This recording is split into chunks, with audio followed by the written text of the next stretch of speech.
YouTube రామరాజ్యం channel ప్రేక్షకులకు నమస్కారం. ఏడు ప్రధాన అంశం వివేక వేగమా ఆశ్చర్యకరమా అనే అంశంపై విశ్లేషణ. ఈ విశ్లేషణ మీరు చూసే ముందుగా మీరు నా ఛానల్ లైక్ చేయండి, షేర్ చేయండి, ఆ తర్వాత సబ్స్క్రైబ్ చేయండి. మీరు నా ఛానల్ లైక్ చేసి షేర్ చేసి సబ్స్క్రైబ్ చేయడంతో పాటు ఇదే వీడియో నలుగురికి పంపిస్తే 10 నుంచి 20 మందికి చేరేందుకు మీరే అవకాశం కల్పించినట్లు ఉంటుంది. ఇక అసలు విషయానికి వద్దాం.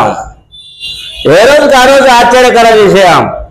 ఏ విషయంలో అంటే వివేకానంద రెడ్డి హత్య కేసు అంశంగా రోజు రోజుకు సాక్షులు వెళ్ళిపోతూ ఉన్నారు. అంటే అది ఏ విధంగా వెళ్ళిపోతూ ఉన్నారో అది సిబిఐ వాళ్ళకు అర్థం కావడం లేదు, పోలీసు వాళ్ళకు అర్థం కావడం లేదు. వెళ్ళిపోతూ ఉన్నారు. కేసు బలహీన పడుతూ ఉందని అనుమానం ఎవరికి? నాకు కాదు, సునీతకు. అందులో భాగంగా సునీత భయపడినట్లు ఉంది. సునీతకు కూడా ఏదో అనుమానం వస్తూ ఉన్నట్లు ఉంది. సాక్షులు ఒకరొకరు వెళ్ళిపోవడం వలన అనుమానం తీవ్రమైనట్లు ఉంది సునీతకు.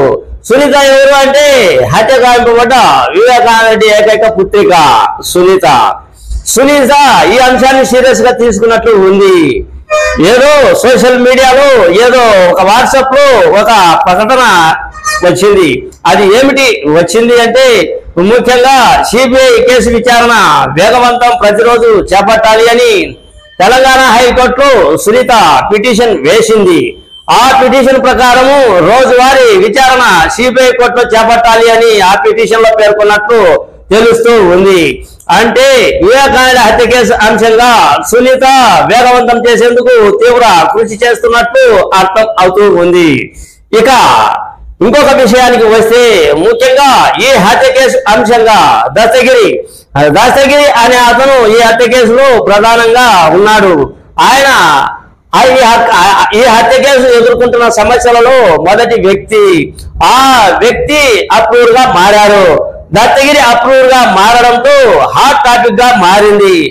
దస్తగిరిని కూడా టార్గెట్ చేసే ప్రయత్నం చేస్తారో ఏమో అని దస్తగిరి కూడా మొన్న ఎస్పీని కలిశారు. దస్తగిరికి 1+1 కేటగిరీ సిబ్బంది ఉండింది. ఆ తర్వాత ఏదో అనుమానం రావడంతో మళ్ళీ దస్తగిరి నాకు ఎస్కాట్ని పెంచాలి అని అందులో భాగంగా ఎస్పీ 2+2 ఇచ్చారు అన్నది వాదన కూడా జరుగుతూ ఉంది. ఈ విధంగా దస్తగిరి అప్రూవర్ గా మారిన దస్తగిరి భద్రత విషయంలో పోలీసులు వేగవంతాన్ని పెంచారు. ఇది పక్కన పెడితే తర్వాత సునీల్ కుమార్ యాదవ్, ఈ సునీల్ యాదవ్ కూడా నాకు కూడా ప్రాణహాని ఉంది, వరుసగా సాక్షులు వెళ్ళిపోతూ ఉన్నారు, నన్ను కూడా హతమారుస్తారు అనే అనుమానం ఉంది, నాకు కూడా భద్రత పెంచాలి అని భద్రత పెంచే విషయంలో ఎస్పీని ఆశ్రయించారు. ఎస్పీ కూడా సునీల్ యాదవ్ పై దృష్టి సారించి ఆయన కూడా భద్రత పెంచే విషయంపై దృష్టి సారించినట్లు ఉంది. ఈ విధమైన పరిస్థితులు కొనసాగుతూ ఉన్నాయి. ప్రతి అంశాన్ని దృష్టిలో ఉంచుకుంటే వివేకానంద హత్య కేసు అంశంగా ముఖ్యంగా ఎవరెవరు పాత్ర ఉంది, ప్రధాన సూత్రధారులు పాత్రధారులు ఎవరు అనేది ఎక్కడ ఏ గల్లీలో అడిగినా చెప్పుకుంటూ వస్తారు.